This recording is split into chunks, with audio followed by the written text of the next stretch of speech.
ಅತ್ತು ಕರೆದರು ಬೆನ್ನ ಹಿಂದೆ ಹರಸುವೆವು ಹೋಗು ಎಂದಿರಿ.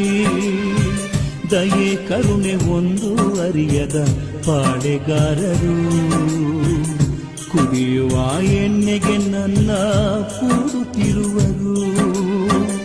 ಶರಣೆಂದೆ ತಾಯೇ ಘನ ಶರಣೆ ಚೆನ್ನಜಮ್ಮ, ಈ ಕಾದ ಎಣ್ಣೆಯ ಪನ್ನೀರ ನೀ ಮಾಡಮ್ಮ.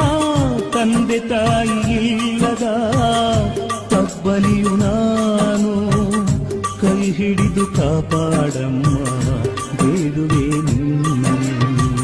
ಪರಂಜ್ಯೋತಿ ಪಾದವನೆನೆದು ಪವಾಡವ ಮಾಡುವೆ, ಪಂಚಾಳರ ಪಾಪದ ಕೊಡಕೆ ಮುಕ್ತಿಯನ್ನು ಬೇಡುವೆ. ಪಂಚಾಳರ ಪಾಪದ ಕೊಡಕೆ ಮುಕ್ತಿಯನ್ನು ಬೇಡುವೆ.